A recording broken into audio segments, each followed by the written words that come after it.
Welcome, student athletes. As you can tell, you've been assigned tables in which you are now sitting at.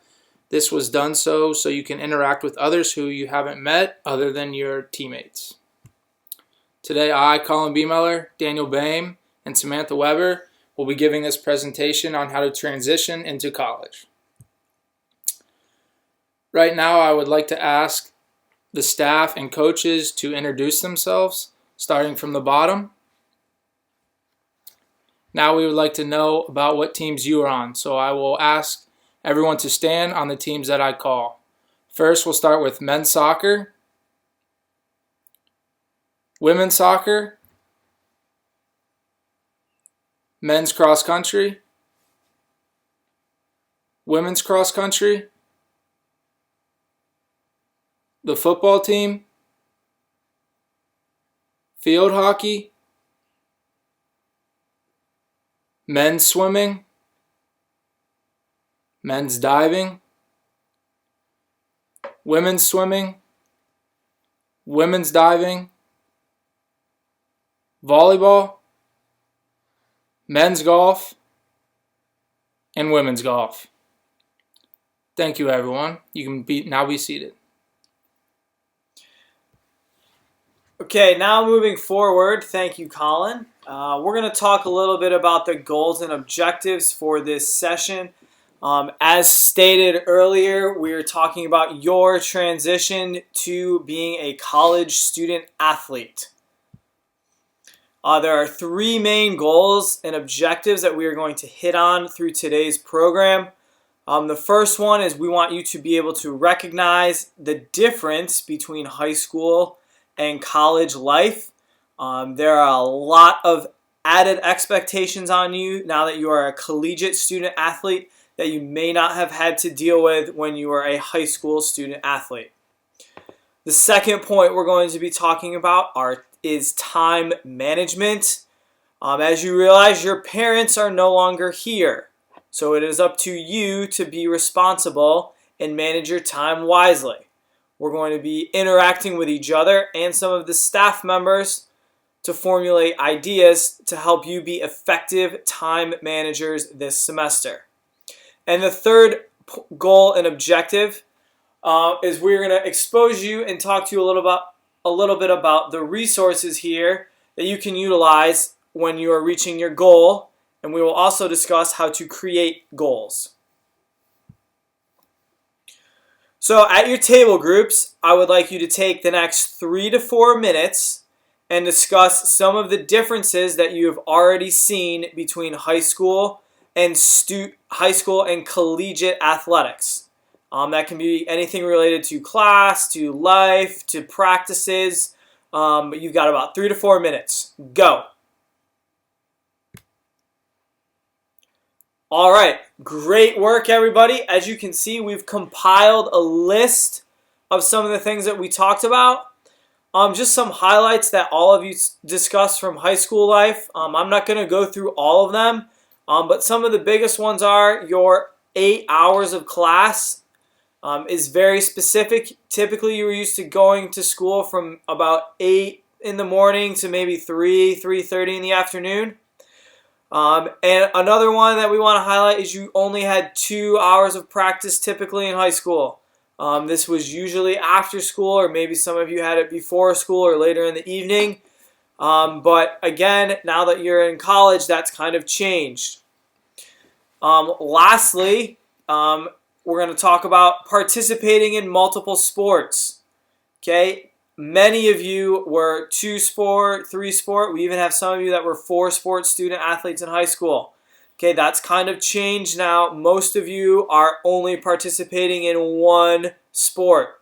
There's a few of you that might be playing a spring sport, but the majority of you are only involved in a single sport now at the collegiate level.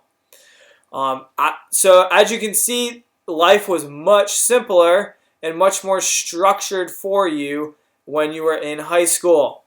Another thing is that teachers, and this may vary depending on what high school you were at, typically they would reach out to you and help you out and initiate that conversation when you are struggling academically or if you were just having a bad day. Okay?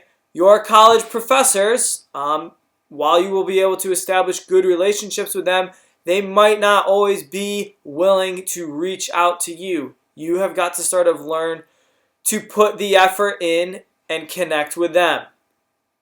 So now on this next slide, some of the things that you talked about are present in college life.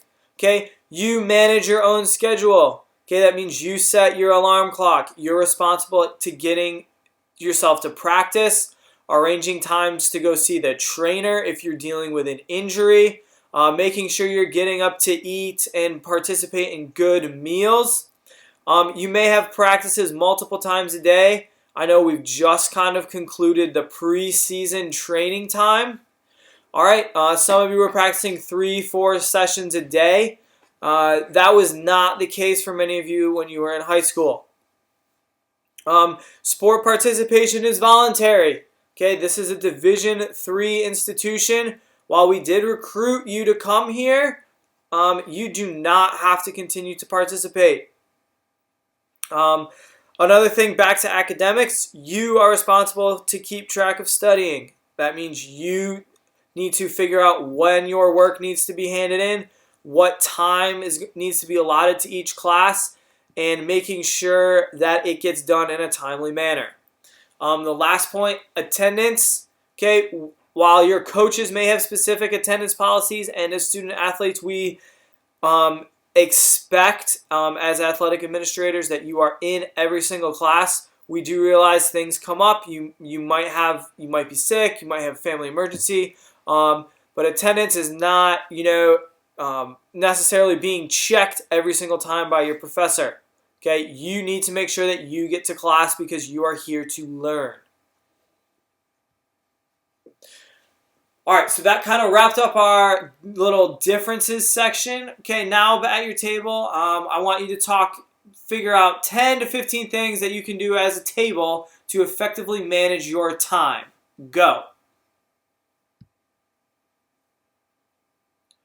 All right, good work. We got a lot of good answers and feedback from everybody. Just some ways to organize yourself, and Samantha, Colin, and I kind of discussed these along with your coaching staff. As you can see, each of you had a planner on your tables when you walked in. Okay, these are for you to use. They are not to be played with, thrown under your bed, thrown in your bag. Okay, these are to help you be successful. One suggestion we have is taking some time, maybe it's a day or 2 days, and write down everything you have to do for that month or even the semester. Okay, when I was a student athlete, I liked to go on the semester route. That way I kind of had everything planned and I knew when my big projects were due, so I could anticipate when I needed to budget more time to work on those specific assignments. Okay? If you are in a class that you think will be difficult, schedule an appointment with your professor. Okay? They all have office hours. You take the initiative, you be proactive, and you get in their office and put yourself in front of them to seek out extra help. Setting aside time to study every night. This might not be feasible once you get into games, but it is essential that you block off time, either at least 3 nights a week where you are studying to keep on top of your work.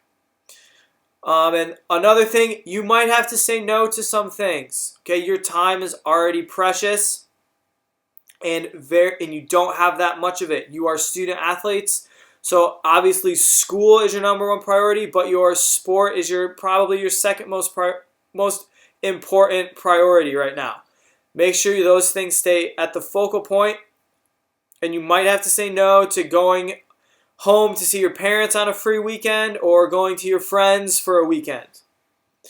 And kind of on top of that, try to balance as much between sport and school. I'd also like to add, make sure you're having some leisure time in there too. Goof around with your friends, enjoy the college experience, go out to eat if you can. And lastly, get some rest. Okay, you guys are going to need 7 to 8 hours of sleep a night. All-nighters are not beneficial to you, especially while you're in season. I know sometimes they're a necessary evil, especially as we approach finals, but you guys need to avoid that, especially as we go through midterms when that's right in the middle of your season. And lastly, resources to use. Again, this is the last kind of interaction. I want you to discuss with your table members some of the resources that you can think are available to use on campus. Take about 3 to 4 minutes to go over those. Okay, obviously we want you to be successful. That's why we have these programming sessions built in. Okay, just so you're aware, some of the resources that you have to help. Number one, you have your teammates. Okay, no team here is made exclusively of freshmen. That would be a disaster, and we're not the University of Kentucky basketball team.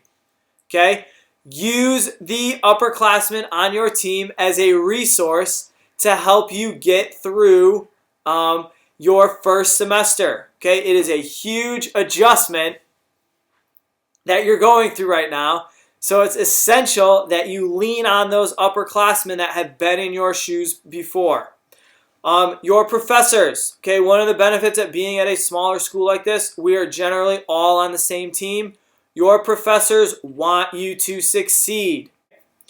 Also, your academic advisors. Okay, there's 1 or 2 on staff right now. Okay, again, these are here to help you out as well.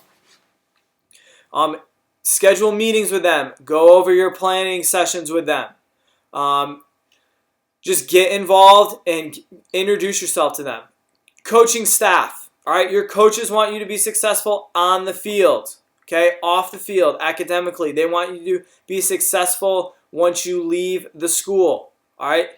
If you are struggling with something, reach out to your coaches. Many of them were also student athletes. Many of them were student athletes here. They understand what you're going through.